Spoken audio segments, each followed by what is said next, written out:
hermanos, muy buenos días, sean bienvenidos a esta reflexión para este día de hoy, martes 24 de marzo. Es un gusto volver a compartir con ustedes, volvernos a encontrar. Después de algunos días estaba cuidándome porque he tenido una faringitis bastante fuerte y pues es una obligación y un deber para con todos el hecho de protegerme y más también con mi papá. Entonces estaba muy juicioso en esa tarea y también por alguna solicitud de ustedes, pues he querido retomar este tema de las reflexiones que sé que en este momento son necesarias y vienen bien.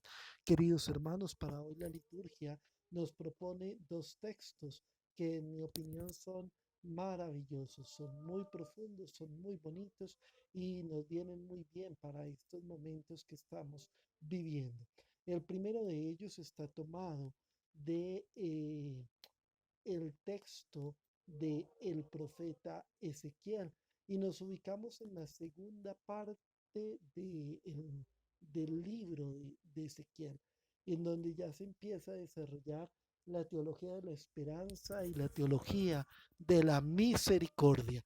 Es el capítulo 47, versículos 1 al 9 y versículo 12. En este texto se nos muestra cómo el templo de Dios va a convertirse en el lugar a partir del cual van a brotar aguas de vida que van a comunicar justamente salvación, sanidad y vida para todos los demás.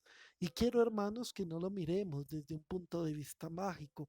Ustedes saben que yo he trabajado mucho en mi teología por una teología más existencial y más aterrizada. Démosle un significado profundo al texto. Ya sabemos que el templo de Dios, queridos hermanos, no es el lugar en donde rendimos culto. Sabemos que el templo es el lugar donde Dios habita, donde Dios mora y donde Dios acontece. Y ese lugar, hermanos, somos nosotros mismos, es el ser humano.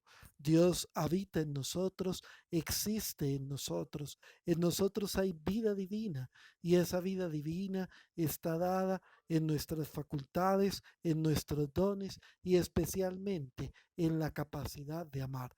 Y es de nosotros, queridos hermanos, desde donde tiene que brotar aguas de vida que transformen y hagan salvífica la historia de la humanidad, de nuestras familias, de nuestro país y de todo lo que nos rodea.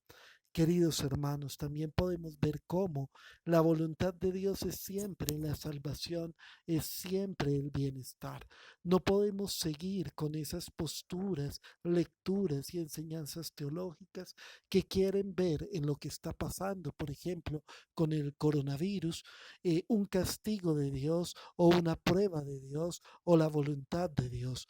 Queridos hermanos, la voluntad de Dios nunca puede ser ni la muerte, ni la destrucción, ni las epidemias, ni las pandemias. Si nosotros pensamos que eso es obra de Dios, pues quiero preguntarles en qué tipo de Dios creen.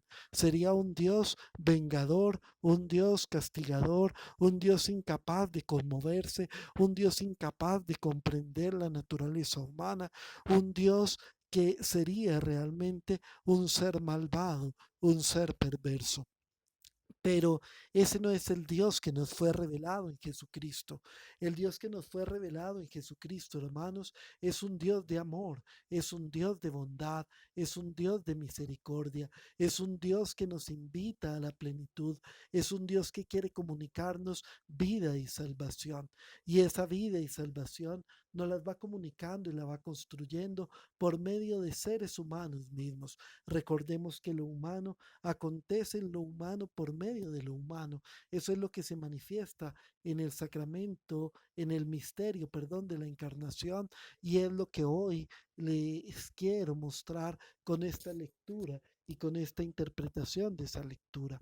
Y esto, hermanos, entonces tiene que llevarnos a comprender lo que estamos viviendo de una manera diferente. No es voluntad, no es castigo, no es prueba de Dios, simplemente es manifestación de nuestra naturaleza, una naturaleza finita, una naturaleza que se enferma, una naturaleza que envejece, una naturaleza que también en estas coordenadas muere, porque es lo que forma parte de nuestra condición de finitud.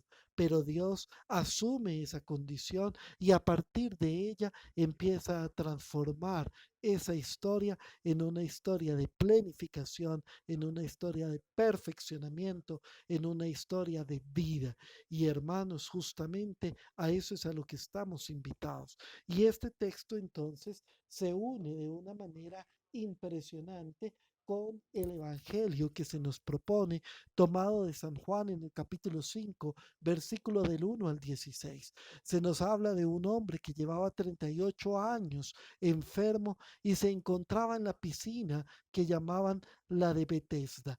Y se creía, hermanos, que cuando el agua se movía, si la persona entraba en el agua quedaba sana. Pero esta persona estuvo 38 años esperando que alguien le ayudara a entrar en la piscina y de esa manera pues poder realmente sanarse. Y sin embargo, en esos 38 años no hubo nadie que se compadeciera de él, no hubo nadie que lo mirara, no hubo nadie que le ayudara. Muchas veces nos pasa lo mismo, nosotros estamos indiferentes ante la situación de los que nos rodean o pensamos que con pedirle a Dios ya estamos haciendo mucho. Ojo, la oración es importante, pero recuerden lo que estamos señalando. El hombre es el instrumento por el medio del cual Dios actúa y hace salvífica la historia de la humanidad. Entonces, hermanos, no podemos ser como esos hombres que pasaron indiferentes ante el dolor de su hermano. Tenemos que ser como Jesús, que toma la iniciativa y que hace salvífica la historia de ese ser humano. En estos momentos que estamos pasando del coronavirus, Dios quiere hacer salvífica la historia y quiere transformar nuestra vida, haciendo que tomemos conciencia de aquellas necesidades de los que nos rodean y convertirnos en instrumentos de salvación. Y muchas veces podemos tener familiares, podemos tener amigos, podemos tener conocidos cercanos que en estas circunstancias se han quedado sin sustento, que en estas circunstancias se encuentran solos, que en estas circunstancias se encuentran eh, necesitados y nosotros nos contentamos simplemente con generar una oración o muchas veces ni siquiera eso, sino simplemente pasar indiferentes. No podemos ser así. Tenemos que ser como ese templo de Ezequiel del cual mana vida, del cual se comunica la vida divina para hacer salvífica la historia. Y ese tiene que ser el compromiso hoy. No podemos tener ningún familiar, ningún amigo, ningún ser cercano que pase necesidad, que pase soledad, que pase tribulación, sin que nosotros nos comprometamos con ellos y nos convertamos en rostros del amor y de la misericordia divina. Hermanos, muchos lo están haciendo sin ser creyentes, porque esto no se trata de religión, esto se trata de existencialidad, esto se trata de permitir que el Dios que nos habita realmente acontezca por medio de nosotros. Cuántos médicos, cuántas enfermeras, cuántos paramédicos, cuántos campesinos, cuántas personas del transporte, cuántas personas de la seguridad, de la vigilancia, de la policía, del ejército, cuántas personas, hermanos, están comprometidos en hacer de esto algo positivo, en comunicar vida en medio de tanta dificultad, olvidándose incluso de ellos mismos. Y de esa misma manera todos tenemos que aportar, todos tenemos que ayudar. Y hago una invitación a todas las personas también que son empresarios. No podemos en este momento abandonar a los trabajadores. Tenemos que rodearlos porque ya hemos tenido momentos en donde los negocios han funcionado y vendrán momentos en donde la economía se volverá a restablecer. Pero este momento es un momento de compromiso, no es un momento de ganar, es un momento de solidaridad, es un momento de sacar lo mejor de nosotros, es un momento de compromiso ético y espiritual profundo. Entonces, hermanos, un compromiso para proteger el trabajo, para cuidar a los trabajadores, para tratar de apoyar a los más vulnerables y en la mano de todos está en rodear a las personas que lo necesitan. Eso es lo que Dios nos pide en este momento. No podemos dejar a las personas necesitadas al borde de la salvación sin hacer nada por ellos. Dios nos necesita, el mundo nos necesita. Y cuando nos tomemos esto en serio nos vamos a dar cuenta, hermanos, que esta puede ser una posibilidad enorme, no solo para hacer salvífico este momento, sino para transformar la vida, transformar la historia y darnos cuenta que estábamos centrados en muchas cosas superficiales, que estábamos centrados en mucho tema de consumismo, de exterioridad, y esto nos está llevando otra vez a redescubrir lo esencial. Y una invitación a todos, parte de ese compromiso de ser ese rostro misericordioso de Dios, parte de una cosa muy sencilla. Hermanos, tenemos que tomarnos esto en serio y proteger la vida de los que nos rodean. No puede ser que haya gente por las calles como si nada pasara, arriesgándose a ellos y transmitiendo muy posiblemente el virus a muchas otras personas. Quedémonos en casa. Cuidémonos, seamos responsables.